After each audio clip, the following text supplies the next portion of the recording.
अथ गोविन्द दामोदर स्तोत्रम्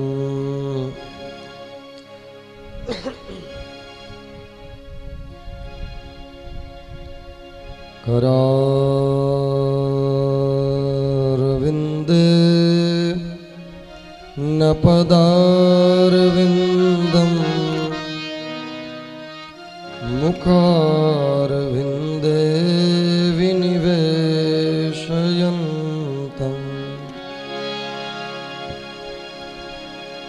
वटस्य पत्रस्य पुटेशयानं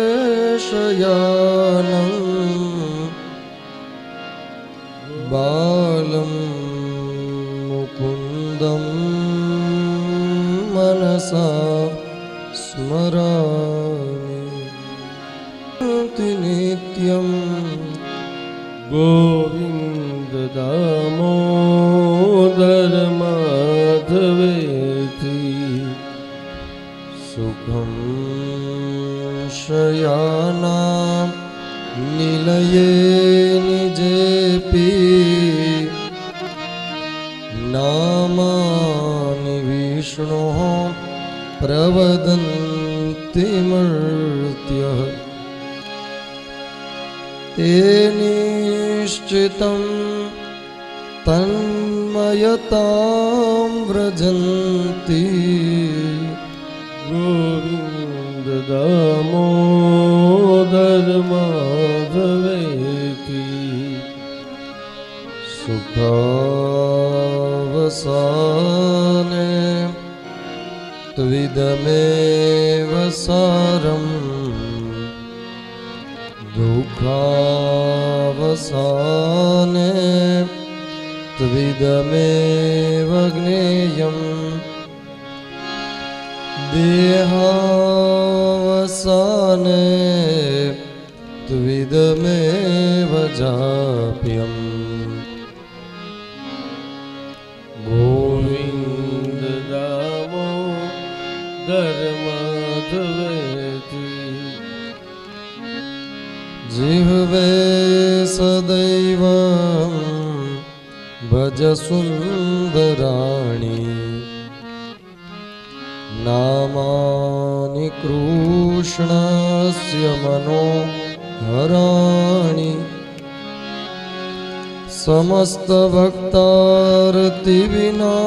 समस्तभक्तार्तिविनाशनानि गोविन्द दामोदर श्रीकृष्ण राधा वरगोकुलेश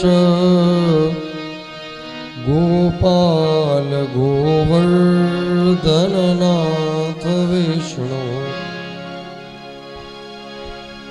जिह्वे पिबस्वामृतमेतदेव गोविन्द दामोदर माधवेति गोविन्द दामोदर स्तोत्र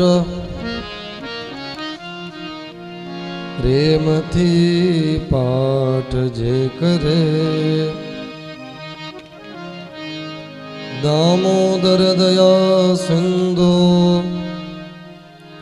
सहजे गोलोक संचरे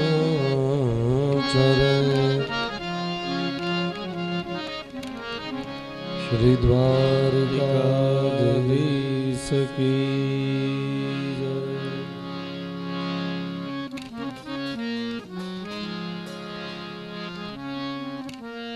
जगदीश्वर भगवान श्री हरि चरणों में वंदन करी अकारण करुणा करनारा परमात्मा द्वारकाधीश ने कोटिशः वंदन करी चौथा दिवसना आ दिव्य सत्रनी अंदर प्रवेश करिए। वृत्रासुरनी उद्धारनी कथा અને પછી મરુદગણોની કથા ગઈકાલે સાંભળી। હવે 7મા સ્કંદની અંદર પરીક્ષિત મહારાજે પ્રશ્ન કર્યો કે હે ગુરુદેવ, શાર્પનેશ્વર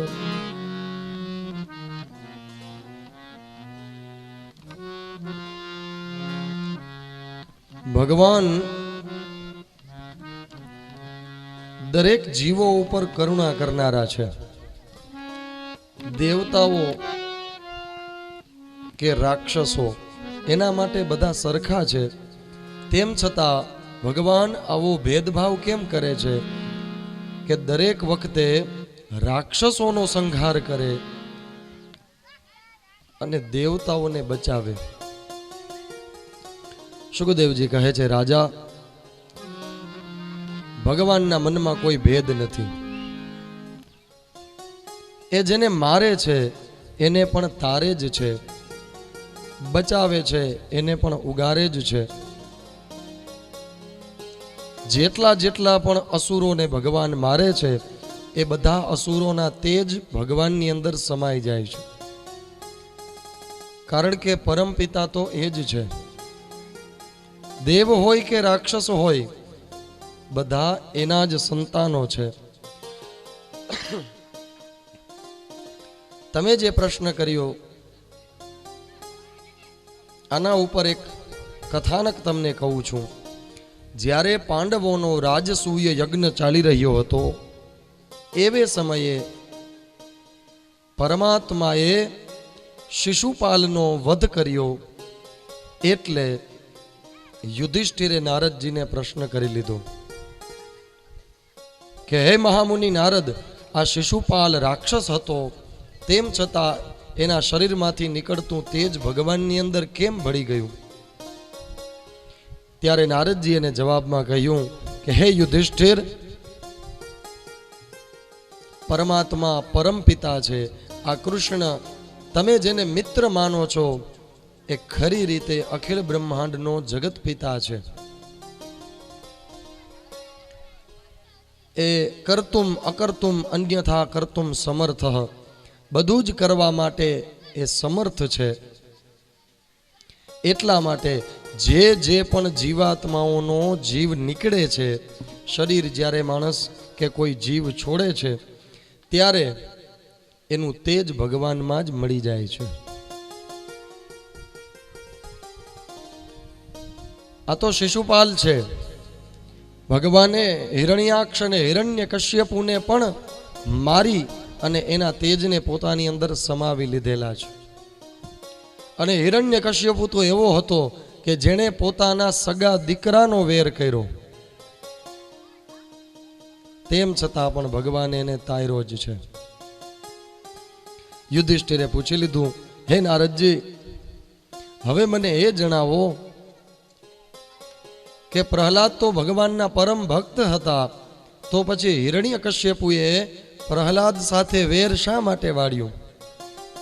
ભગવાન એનો શત્રુ શા માટે બની ગયો?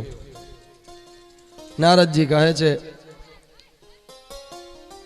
ભગવાન નારાયણના દ્વારપાળો જય અને વિજય સનતકુમારોના શ્રાપથી અધપતન પામ્યા. એમાં ભગવાને વરાહનું રૂપ લઈ અને હિરણ્યાક્ષનો સંહાર કર્યો. એટલે હિરણ્યાક્ષનો આખો પરિવાર દુઃખી થયો. હિરણ્યકશ્યપુ ત્યાં આવે અને બધાને સાંત્વના આપે છે. યમરાજાનું એક કથાનક કહી અને હિરણ્યકશ્યપુએ બધાને કહ્યું કે જે વિધાતાએ લખેલું છે એ થઈને જ રહેવાનું છે, એમાં કોઈનું કંઈ ચાલતું નથી. યદ્ધાત્રા નિજ ભાલ પટ્ટ લિખિતમ તન્માર્જિતુમ કક્ષમ. વિધાતાએ જે કપાળ ઉપર લખ્યું છે એને ભૂસવા કોઈ સમર્થ નથી.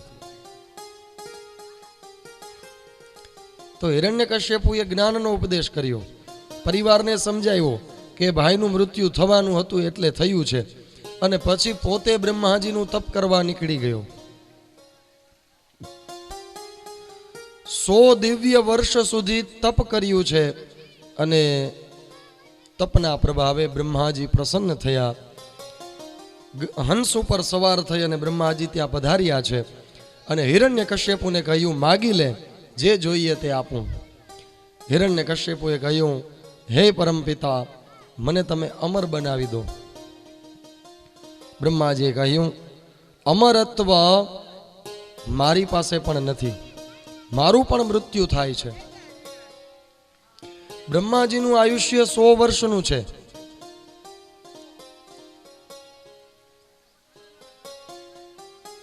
સતયુગ, ત્રેતા, દ્વાપર અને કળિયુગ, આમ 4 યુગની ચોકડી ભેગી થાય અને એક ચતુર્યુગી કહેવાય છે. 4,32,000 વર્ષનો કળિયુગ, 8,64,000 વર્ષનો દ્વાપર યુગ, 12,96,000 વર્ષનો ત્રેતા યુગ અને 17,28,000 વર્ષનો સતયુગ છે. આ 4 યુગનો સરવાળો થાય એટલે 43,20,000 વર્ષ થાય, જેને એક ચતુર્યુગી કહેવાય. આવી 71 ચતુર્યુગી થાય ત્યારે એક મન્વંતર થાય છે. એવા 14 મન્વંતર જ્યારે થાય ત્યારે એક કલ્પ થાય છે. 430 કરોડ વર્ષનો સમયગાળો એને એક કલ્પ કહેવાય. એ એક કલ્પ એટલે બ્રહ્માજીનો એક દિવસ છે.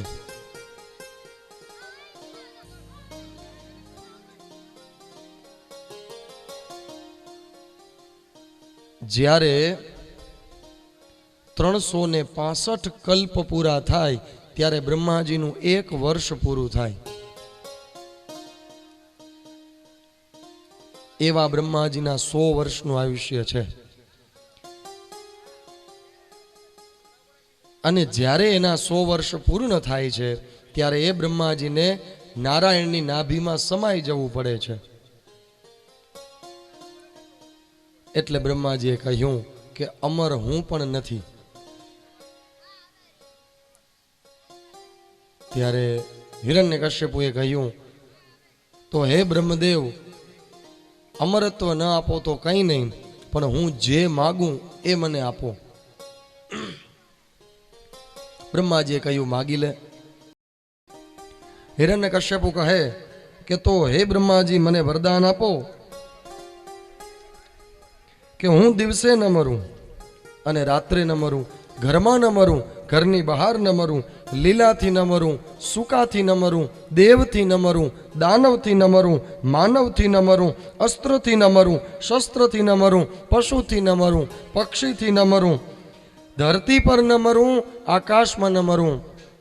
હે બ્રહ્માજી, તમારી બનાવેલી સૃષ્ટિમાં હું કોઈથી ન મરું, તમારાથી પણ ન મરું. બ્રહ્માજીએ વરદાન આપી દીધું. હવે એ વરદાન લઈ લીધું એટલે હિરણ્યકશ્યપુ તો પોતાના મનથી એમ માનવા લાગ્યો કે હું અમર બની ગયો. હિરણ્યકશ્યપુએ યજ્ઞો બંધ કરાવ્યા, ધર્મને છિન્ન ભિન્ન કરી નાખ્યો, અત્યાચારો શરૂ કરી દીધા, અધર્મ વધવા લાગ્યો. હિરણ્યકશ્યપુ જ્યારે બ્રહ્માજીનું તપ કરવા ગયેલો એવે સમયે એની પત્ની કયાધુ નારદજીના આશ્રમમાં રહી. ત્યાં નારદજી પાસે હરિભક્તિ કરી અને એવે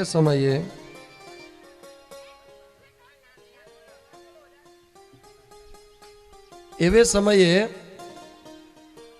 એના ગર્ભની અંદર 4 સંતાન હતા. કયાધુએ એ બધા સંતાનોને સાચવી રાખ્યા, પણ એના ગર્ભમાં પ્રહલાદજી પણ હતા.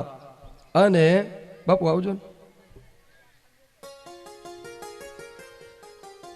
પ્રહલાદજી પણ હતા અને પ્રહલાદજીએ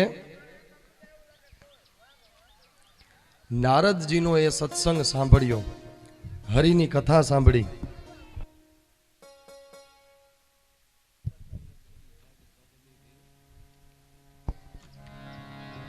એટલે ગર્ભના સંસ્કાર છે. જીજાબાઈ જ્યારે એને ગર્ભ હતો ત્યારે રામાયણ વાંચતા, એટલે શિવાજી જેવો દીકરો આવ્યો. સુભદ્રાને ભગવાન શ્રી કૃષ્ણ દ્રોણાચાર્યના ચક્રવ્યૂહના કોઠા સમજાવી રહ્યા હતા. એવે સમયે સુભદ્રાના ગર્ભમાં અભિમન્યુ હતો. ગર્ભના સંસ્કાર. જ્યારે કોઈ પણ સ્ત્રી ગર્ભવતી બને ત્યારે એ ભગવાનની કથા સાંભળે તો એના માટે શ્રેષ્ઠ છે. સમાજના કલ્યાણ માટે વેદ તો હતા જ, આ તો સ્ત્રીઓ, શુદ્રો, પતિતો, ચાંડાળો આ બધા વેદને સમજી ન શકે એટલા માટે તો આ ભાગવત છે. કોના માટે વિશેષ કરીને છે? સ્ત્રીઓ માટે, શુદ્રો માટે, પતિતો માટે, ચાંડાળ હોય એના માટે આ ભાગવત છે. કે જે વેદના સાર તત્વને સમજી નથી શકતા, વેદની અંદર રહેલા રહસ્યોને સમજી નથી શકતા, એવા લોકો માટે જ આ ભાગવત છે. એટલે કયાદુના ગર્ભમાં રહેલા પ્રહલાદજીએ નારદજીના સત્સંગને સાંભળ્યો અને ગર્ભના સંસ્કાર છે. એટલે જ્યારે કયાદુ નારદજીના આશ્રમમાંથી આવી એટલે 4 દીકરાઓને જન્મ આપ્યો.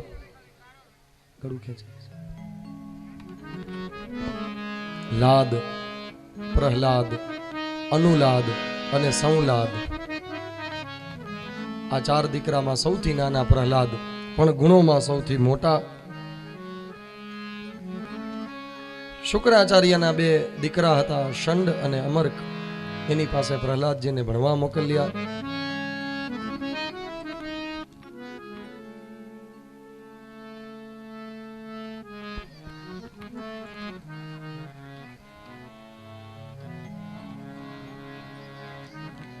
પ્રહલાદ ભણવામાં ખૂબ હોશિયાર છે.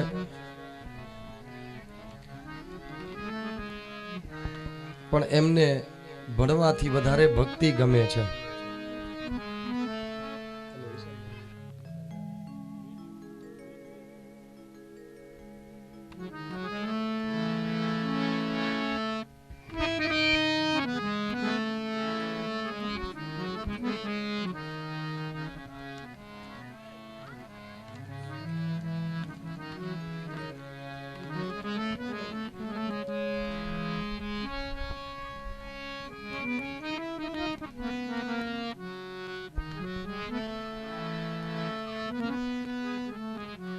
પ્રહલાદને ભણવા મોકલ્યા છે. ત્યાં એ ભગવાનનું ભજન કરે, ભણવામાં બહુ ધ્યાન આપતા નથી. શંડ અને અમર્ક શુક્રાચાર્યના દીકરા છે જે પ્રહલાદને ભણાવે છે. અને હવે એક વખત શંડ અને અમર્કને કોઈ કારણસર બહાર જવાનું થયું. એવે સમયે પ્રહલાદજીને ગુરુકુળનો કારોબાર સોંપ્યો. એટલે પ્રહલાદજીએ બધા વિદ્યાર્થીઓને ભેગા કર્યા અને ત્યાં પ્રહલાદજીએ એ વિદ્યાર્થીઓને તત્વજ્ઞાનનો ઉપદેશ કર્યો છે.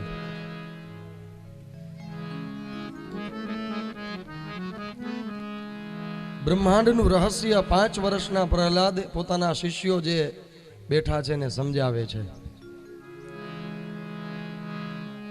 અખિલ બ્રહ્માંડમાં સર્વ સમર્થ એકમાત્ર બ્રહ્મ છે જેને નારાયણ કહેવાય. એ જ વિષ્ણુની ભક્તિથી સર્વનું કલ્યાણ થાય છે. પ્રહલાદજી ભગવાન શ્રી હરિની ભક્તિ શીખવાડે. જ્યારે પ્રહલાદજી આવું શીખવાડી રહ્યા હતા, પડઘા થાય છે.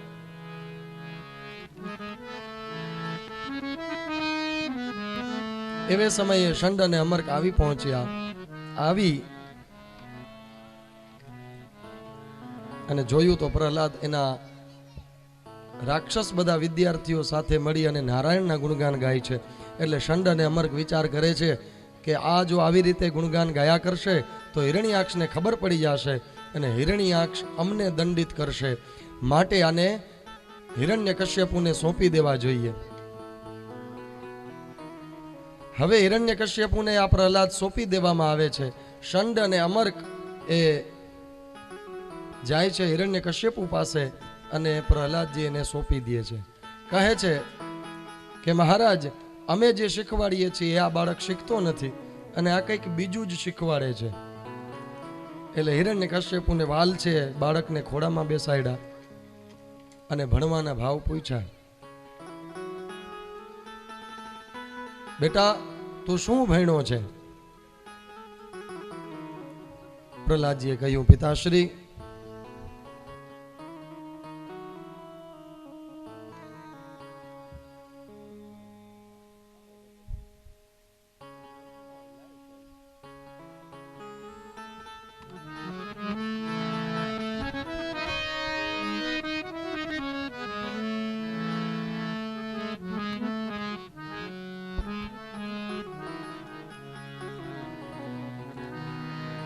અચ્છા, હિરણ્યકશ્યપુએ ખોળામાં બેસાડીને પૂછ્યું છે કે દીકરા તું શું ભણ્યો? હવે પ્રહલાદજી ત્યાં જવાબ આપે છે, શ્રવણમ કીર્તનમ વિષ્ણોઃ સ્મરણમ પાદ સેવનમ અર્ચનમ વંદનમ દાસ્યમ સખ્યમ આત્મનિવેદનમ. હે પિતાશ્રી, હું એ ભણ્યો છું કે ભગવાનની કેટલી પ્રકારે ભક્તિ થાય,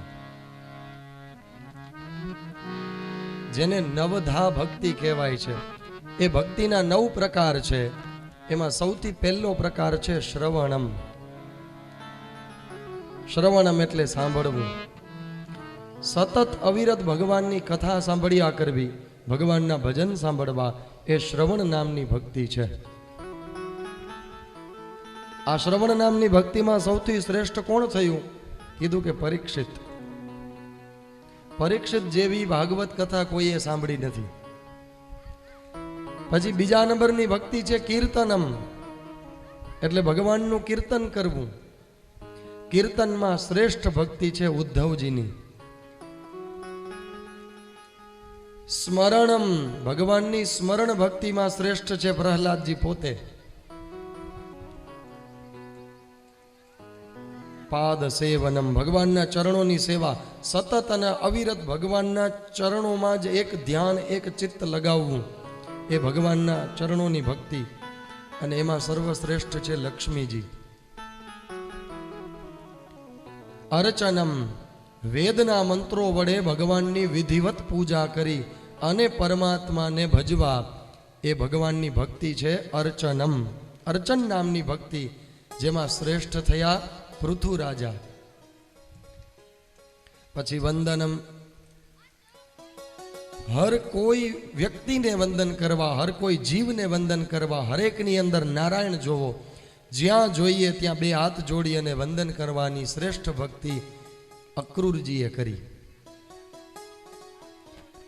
પછી એની ભક્તિ છે દાસ્યમ, ભગવાનના દાસ બનીને રહેવું. એમાં સર્વશ્રેષ્ઠ થયા હનુમાનજી. પછીની ભક્તિ બતાવી છે સખ્યમ, એટલે મિત્ર ભાવે ભગવાનને ભજવા, અને એમાં શ્રેષ્ઠ છે અર્જુન. છેલ્લી ભક્તિ 9મી, એ છે આત્મનિવેદનમ. સર્વ બધું ભગવાનને આપી દેવું.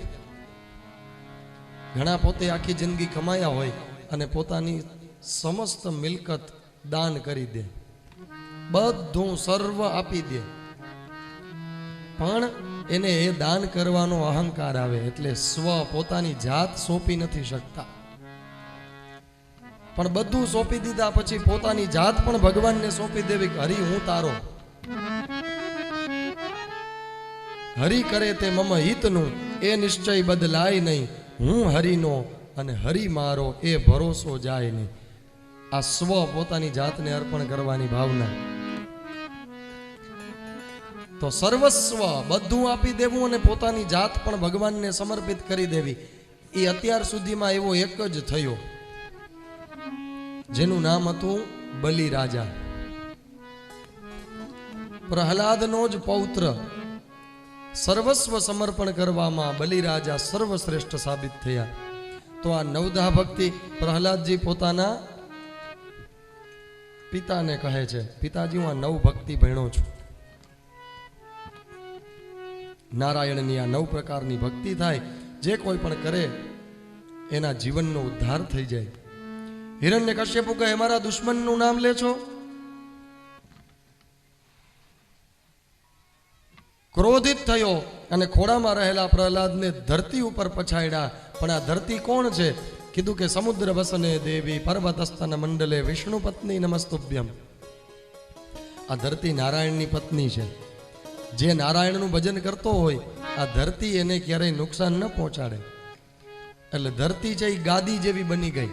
પ્રહલાદને કંઈ થયું નહીં. હવે હિરણ્યકશ્યપુએ અત્યાચારો શરૂ કર્યા છે. ઊંડા કૂવામાં ઉતાર્યા રે હરી હરી, જળ દેવતાએ જીલિયા રે હરી હરી.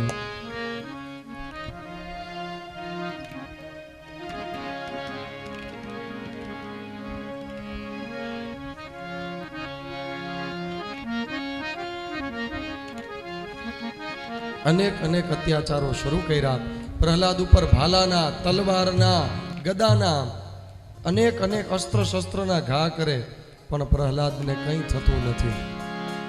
ગાંડા હાથી નીચે કચડાવ્યા છે, ઊંચા પર્વતો પરથી ગબડાવ્યા છે, પાણીની અંદર ફેંકી દીધા છે, આગની અંદર પધરાવ્યા છે, પ્રહલાદને કંઈ થતું નથી. બધા પ્રયત્નો નિષ્ફળ ગયા. એટલે હિરણ્યકશ્યપુએ હવે વિચાર કર્યો કે જરૂર આ કોઈ માયાવી છે, હવે આને કેવી રીતે મારવો. ત્યારે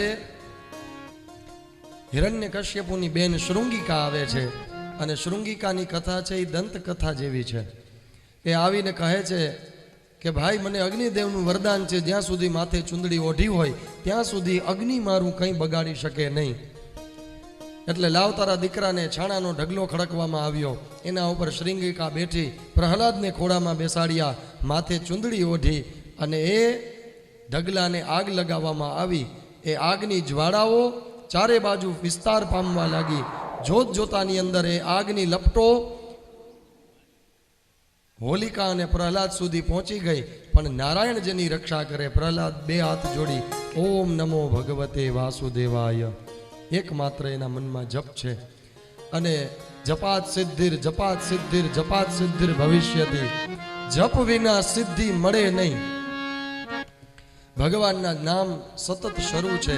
અને એવે સમયે અચાનક એવો જોરથી પવન આવે, શૃંગિકાની માથે રહેલી એ ચુંદડી ઉડે છે અને પ્રહલાદની માથે ઓઢાઈ જાય છે. હવે અગ્નિની લપટો છે, એને શૃંગિકા એટલે કે હોલિકાને પકડી લીધી. પ્રહલાદજીની રક્ષા થઈ, બચી ગયા. હોળી ત્યાં બળીને ભસ્મ થઈ. વળી અહીંયા સમાધિ ભાષા ઉપર જઈએ. ફાગણ મહિનાની અંજવાળી પૂનમના દિવસે હોળી પ્રગટાવવામાં આવે.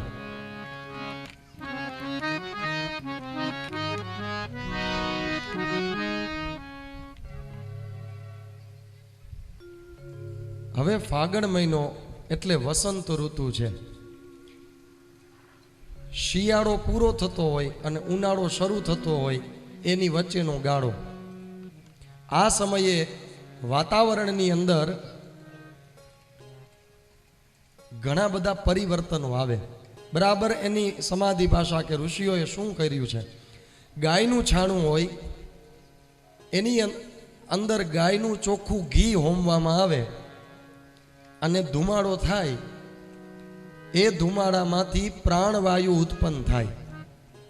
શિયાળાની અંદર શ્વાસની ક્રિયા નબળી પડે. શિયાળાની અંદર નાક જમી જવાના, કફ જામવાના કિસ્સા વધારે બને.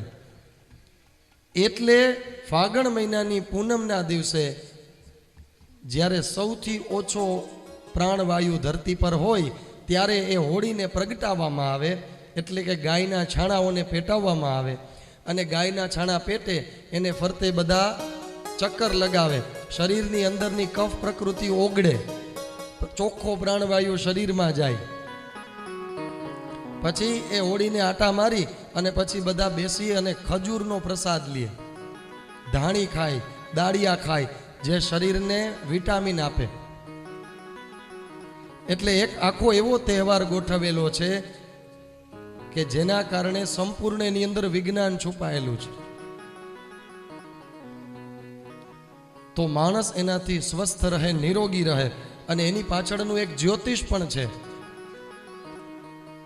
કે હોળી પ્રગટાવવામાં આવે એવે સમયે એની હોળીની ઝાર જે દિશામાં જાય એના પરથી જ્યોતિષવિદો વરસાદ નક્કી કરે કે હોળીની ઝાર પરથી કેટલો વરસાદ થશે. એટલે આ એની અંદરની આખી સમાધિ ભાષા છે.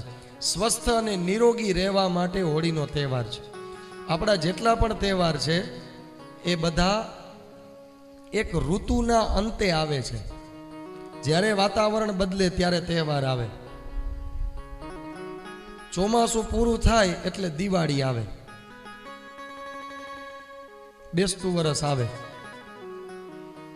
દિવાળીની અંદર શું કરે માણસ? દીવા પ્રગટાવે. શું કામ પ્રગટાવે? કે ભાદરવા મહિનાની અંદર વરસાદના કારણે જીવજંતુ ધરતી ઉપર વધી જાય. એટલા જીવજંતુ વધે કે રોગચાળો ફેલાય અને સૌથી વધારે મૃત્યુ ભાદરવામાં થાય.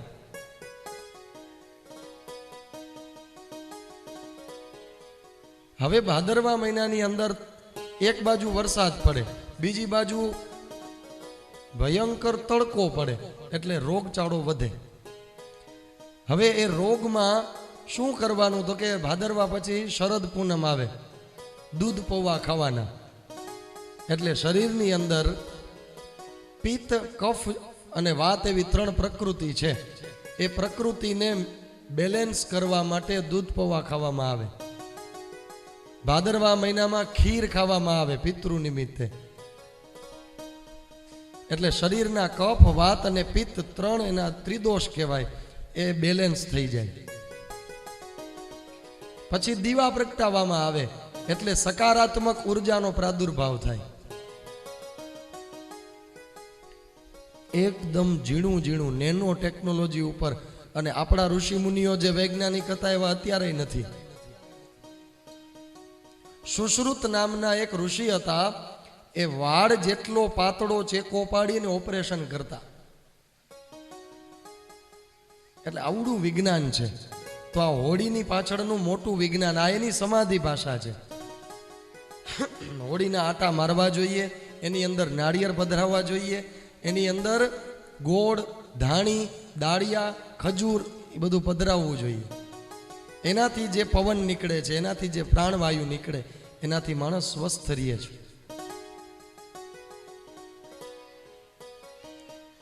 આ હોળીની અંદરની સમાધિ ભાષા છે. તો હોલિકા બળીને ભસ્મ થઈ, પ્રહલાદજીનું રક્ષણ થયું. હવે હિરણ્યકશ્યપુએ પ્રહલાદજીને બોલાવીને કીધું કે એકઈ રીતે તું મરતો નથી, નક્કી તું કોઈક માયાવી છો.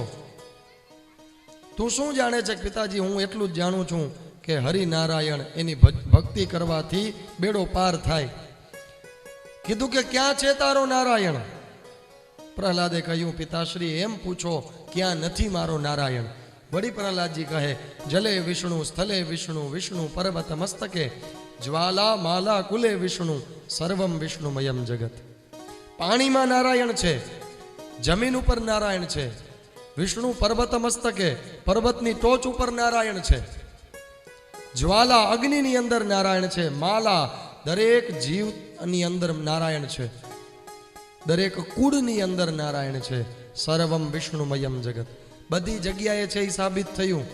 બધા સમયમાં પણ નારાયણ છે. તિથિર વિષ્ણુ તથા વારો નક્ષત્રમ વિષ્ણુ રેવ જ. તિથિ, વાર, નક્ષત્ર, યોગ, કરણ, આ બધા જ સમયની અંદર નારાયણ વ્યાપ્ત છે. સર્વમ વિષ્ણુમયમ જગત. એટલે હિરણ્યકશ્યપુએ કહ્યું કે તો આ થાંભલાની અંદર નારાયણ છે? પિતાશ્રી, જો તમને શ્રદ્ધા અને ભરોસો હોય તો એની અંદર પર નારાયણ છે. એટલે હિરણ્યકશ્યપુએ હવે થાંભલો ધગધગાવ્યો અને એવો તપાવ્યો કે તાંબાનો એ થાંભલો લાલ ઘૂમ બની ગયો. અને પછી હિરણ્યકશ્યપુએ પ્રહલાદને કહ્યું કે પ્રહલાદ, જો ખરેખર આની અંદર તારો નારાયણ હોય, તને વિશ્વાસ હોય, તો આ લોઢાના ધગધગતા થાંભલાને ભેટી જા. હવે પ્રહલાદ એ થાંભલાને જુએ, બાળક છે એટલે ધ્રુજે છે કે કેવી રીતે હું થાંભલાને ભેટું. ત્યારે ભગવાને થાંભલા ઉપર કીડીની હાર કરી છે. ધગધગતા થાંભલા ઉપર કીડીની હાર થવાથી પ્રહલાદને ભરોસો આવી જાય કે આ નાની નાના જીવને, આ કીડીને કંઈ થતું નથી તો મને પણ કંઈ નહીં થાય. એટલે પ્રહલાદજી દોડી અને લોઢાના થાંભલાને ભેટી જાય. એવે સમયે હિરણ્યકશ્યપુ ઊભો થાય, પ્રહલાદજીને ખેંચી અને પછાડે છે અને પોતે જઈ ગદાનો પ્રહાર કરે છે. અને કળળ એવો વિચિત્ર કડાકો થયો કે આ કડાકાથી સરિતાના નીર થંભી ગયા, પક્ષી માળામાં લપાઈ ગયા, જંગલમાં ચરતા મૃગલાવના મોઢામાં તૈણા રહી ગયા. આવો વિચિત્ર કડાકો થયો. આકાશમાંથી ઉલ્કાઓ પડવા લાગ્યા, ધરતી ખડબડવા લાગી, સમુદ્રનું જળ જમીન ઉપર આવવા લાગ્યું. અને આવો જ્યારે ભયંકર ઘોંઘાટ થઈ પડ્યો, એવે સમયે થાંભલો ફાટતા એમાંથી ભગવાન નૃસિંહનું પ્રાગટ્ય થયું. બોલીએ શ્રી નૃસિંહ ભગવાન કી જય.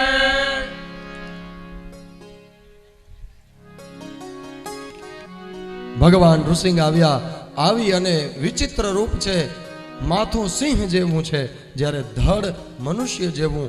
આવા ભગવાને હિરણ્યકશ્યપુની છાતી ઉપર મુષ્ટિનો પ્રહાર કર્યો. હિરણ્યકશ્યપુએ અનેક અસ્ત્રો શસ્ત્રો દ્વારા નૃસિંહ ભગવાન ઉપર પ્રહાર કર્યા, પણ પહોંચી ન વળ્યો.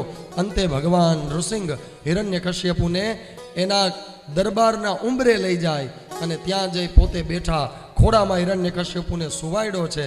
અને પછી પૂછે છે કે કહે, આજે તારું મૃત્યુ નક્કી છે, સ્વીકારી લે, આજ તું મરવાનો છે. હિરણ્યકશ્યપુએ કહ્યું કે હું અમર છું. ભગવાને કહ્યું કે અમર કોઈ નથી. હિરણ્યકશ્યપુ કહે કે મને બ્રહ્માજીએ વરદાન આપેલું છે, હું મરું જ નહીં. ભગવાને કીધું કે તો શું વરદાન આપ્યું? કીધું હું દિવસે ન મરું, રાત્રે ન મરું. ભગવાન નૃસિંહે કહ્યું જોઈએ અત્યારે દિવસ છે કે રાત? સંધ્યાનો સમય હતો, નથી દિવસ નથી રાત. હે હિરણ્યકશ્યપુ, હજુ યાદ કર, શું વરદાન બ્રહ્માજી આપ્યું? ઘરમાં ન મરું, ઘરની બહાર ન મરું. નથી તું ઘરમાં કે નથી ઘરની બહાર, તું ઉંબરા ઉપર છો. આકાશમાં ન મરું, પૃથ્વીમાં ન મરું, પાતાળમાં ન મરું. ભગવાન કહે નથી તું આકાશમાં, નથી ધરતી ઉપર, નથી પાતાળમાં, તું મારા ખોળામાં છે. લીલાથી ન મરું, સુકાથી ન મરું. ભગવાન કહે હું તને નખથી મારવાનો છું. નખ જ્યાં સુધી શરીરમાં હોય, ચોટેલા હોય, ત્યાં સુધી લીલા, કપાઈ જાય એટલે સૂકા. ન લીલા કહેવાય ન સૂકા કહેવાય. ભગવાન કહે હજુ આગળ વધ, શું વરદાન આપ્યું? કીધું દેવથી ન મરું, દાનવથી ન મરું, માનવથી ન મરું. ભગવાને કહ્યું નથી હું દેવ, નથી દાનવ, નથી હું માનવ, હું દેવોનો પણ દેવ છું. શાંતાકારમ ભુજગશયનમ પદ્મનાભમ સુરેશમ. સુરેશમ એટલે દેવોનો પણ દેવ. હિરણ્યકશ્યપુ કહે હું પશુથી ન મરું, પક્ષીથી ન મરું. ભગવાને કહ્યું તને મને જોતા શું લાગે, હું પશુ છું કે પક્ષી છું કે માણસ છું? હિરણ્યકશ્યપુએ કહ્યું કે આવું વિચિત્ર રૂપ તો ક્યારેય જોયું નથી. અંતે ભગવાને આખી બધી પ્રતિજ્ઞાઓ એને યાદ કરાવી, એના વરદાન યાદ કરાવી. અને અંતે હિરણ્યકશ્યપુને યાદ કરાવ્યું કે હજી એક વસ્તુ તે છેલ્લી માંગેલી છે, યાદ કરી લે. ત્યારે કહે છે કે બ્રહ્માજીની બનાવેલી સૃષ્ટિમાં હું કોઈથી ન મરું, બ્રહ્માજીથી પણ ન મરું. ત્યારે ભગવાને કહ્યું કે નથી હું બ્રહ્માજીની બનાવેલી સૃષ્ટિ, કે નથી હું બ્રહ્મા, પણ બ્રહ્માજી મારી બનાવેલી સૃષ્ટિ છે. આટલું કહી અને ભગવાને પોતાના નોર વધાર્યા છે. હિરણ્યકશ્યપુના પેટને નખથી ચીરી નાખ્યું, નાળો બધી બહાર કાઢી ખંભે નાખી ઘા કરી દીધો. અને ભગવાનનો ક્રોધ શાંત નથી થતો. વિચિત્ર ભગવાન સિંહની ગર્જનાઓ કરે છે.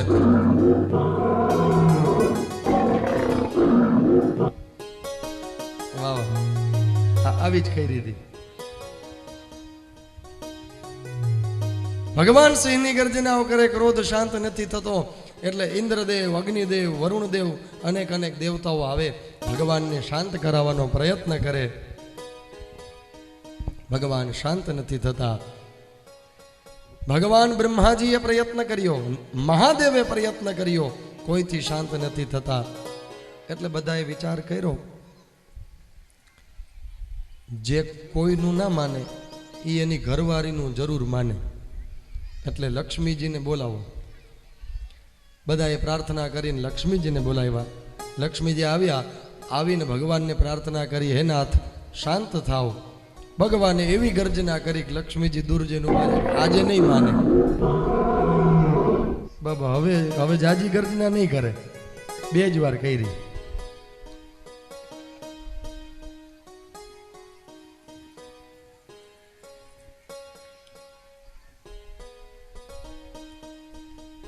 પાછું સાંજે થોડુંક રાખજો.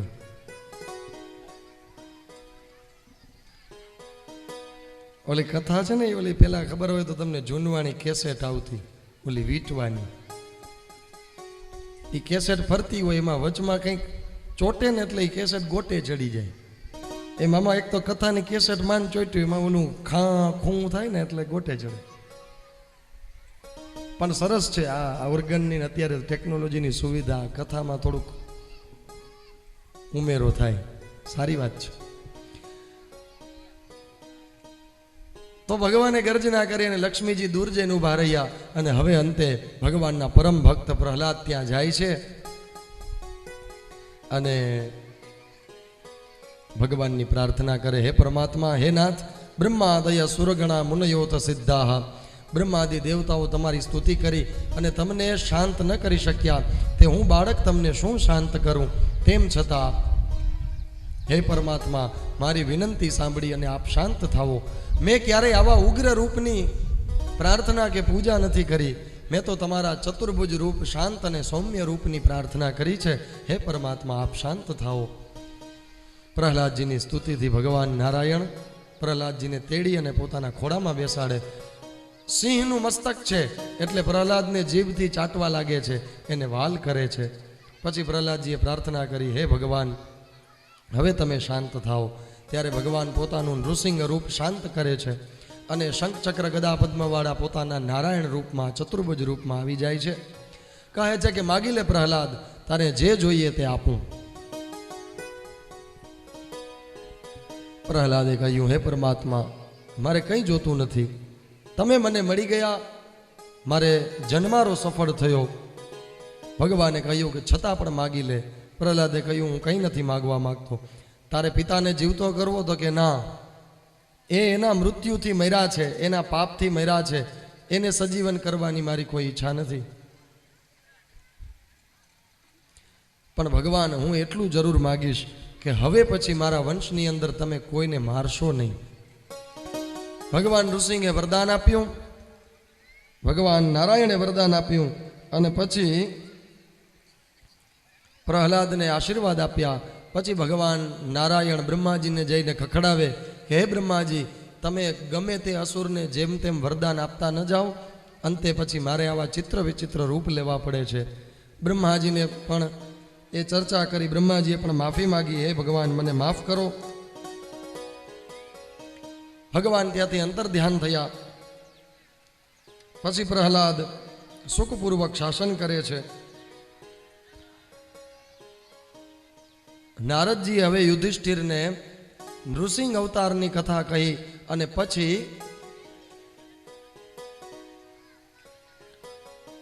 વર્ણાશ્રમ ધર્મની ચર્ચા કરી છે. 4 વર્ણ છે, 4 વર્ણાશ્રમ ધર્મ છે. બ્રાહ્મણ, ક્ષત્રિય, વૈશ્ય અને શૂદ્ર, આમ 4 વર્ણ છે. યજુર્વેદના 22મા અધ્યાયનો મંત્ર છે, બ્રાહ્મણોસ્ય મુખમાં સીદ બાહુરાજન્ય ક્રેતા ઉરુ તદ અસ્ય વૈશ્યા પદભ્યાગુ શૂદ્રો અજાયત. ભગવાનના મુખ એટલે બ્રાહ્મણ છે, ભગવાનની ભુજાઓ ક્ષત્રિય છે, ભગવાનની સાથળ વૈશ્ય છે અને ભગવાનના પગ શૂદ્ર છે. આમ ભગવાન નારાયણના અંશ રૂપે બ્રાહ્મણ, ક્ષત્રિય, વૈશ્ય અને શૂદ્ર બન્યા છે. આ 4 વર્ણોને પોતપોતાની ક્ષમતા અનુસાર એક વર્ણની વ્યવસ્થા ગોઠવી એ 4 કર્મ બતાવ્યા છે. બ્રાહ્મણનું કર્મ બતાવતા કહે છે કે શમો દમસ તપ શૌચમ કાંતિરાર્જવમેવ ચ જ્ઞાનમ વિજ્ઞાનમ આસ્તિક્યમ બ્રહ્મ કર્મ સ્વભાવજમ. બ્રાહ્મણ કોને કહેવાય? કે જેનામાં સ્વભાવથી જ શમન હોય, જે મનથી સુખી હોય, જે પોતાની ઇન્દ્રિયોને નિયંત્રિત કરવાનું જાણતો હોય, જે તપસ્યા કરનારો હોય, જે અંદર અને બહારથી પવિત્ર હોય, જેના કપાળ ઉપર તેજ હોય, જે જ્ઞાની હોય અને વિજ્ઞાન પણ જાણતો હોય, આ બ્રાહ્મણ છે. અને બ્રાહ્મણના 6 કર્મ બતાવ્યા: દાન દેવું, દાન લેવું, યજ્ઞ કરવો, યજ્ઞ કરાવવો, વેદ ભણવો અને વેદ ભણાવવો. આમ બ્રાહ્મણના 6 કર્મ. પછી ક્ષત્રિયના કર્મ બતાવતા કહે કે શૌર્યમ તેજો ધૃતિર્દાક્ષ્યમ. શૂરવીર હોય, તેજસ્વી હોય, ધીરજવાન હોય, બીજાને ક્ષમા કરવાનો સ્વભાવ હોય, યુદ્ધની અંદર લડવાની તાકાત જેનામાં હોય, યુદ્ધના મેદાનમાંથી ભાગે નહીં, દાન કરનારો હોય અને ભગવાનનો ભક્ત હોય, આ ક્ષત્રિયના કર્મ છે. વૈશ્યના કર્મ કયા છે? કૃષિ ગૌરક્ષે વાણિજ્યમ વૈશ્ય કર્મ સ્વભાવજમ. ખેતી કરવી, ગાયોનું પાલન, પશુપાલન કરવું અને વાણિજ્ય એટલે વેપાર, અર્થતંત્રને મજબૂત કરવું, આ વેપાર એ બધું વૈશ્યના કર્મ છે. અને છેલ્લે શૂદ્ર પરિચર્યાત્મકમ કર્મ, સેવા એ શૂદ્રનું મોટામાં મોટો ધર્મ છે. એમ 4 વર્ણ, એના કર્તવ્ય અને પછી વર્ણાશ્રમ ધર્મ. જીવનના 25 વર્ષ બ્રહ્મચર્યનું પાલન કરવું, 25 વર્ષ ગૃહસ્થ જીવન, 25 વર્ષ વાનપ્રસ્થ અને 25 વર્ષ સંન્યાસ લેવો. પોતાના ઓજની, પોતાના તેજની રક્ષા કરવી.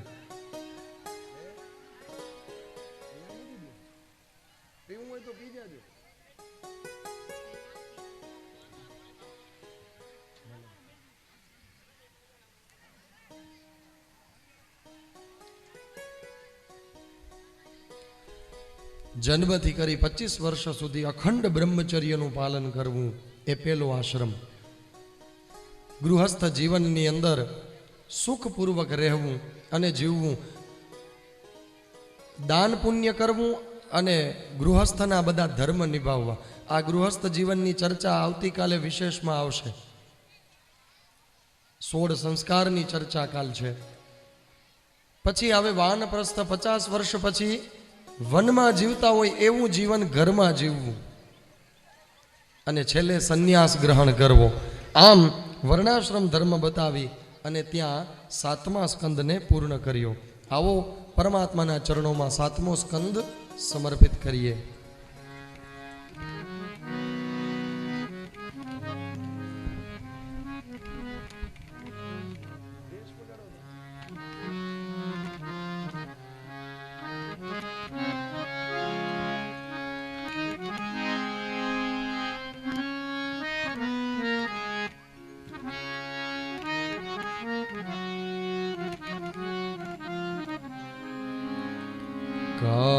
કાયેન વાચા મનસેન્દ્રિયૈર્વા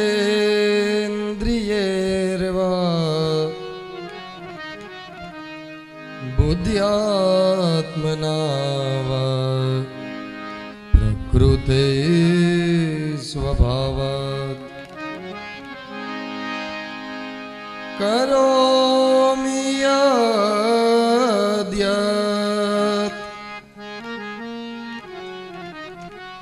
સકલં પરસ્મૈ નારાયણાય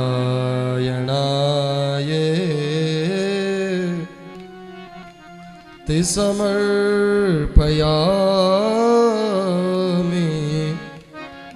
નારાયણાય તે સમર્પયામિ.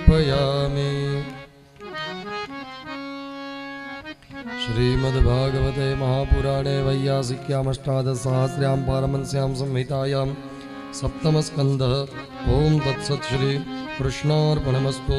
શ્રી દ્વારિકાધીશ. સખી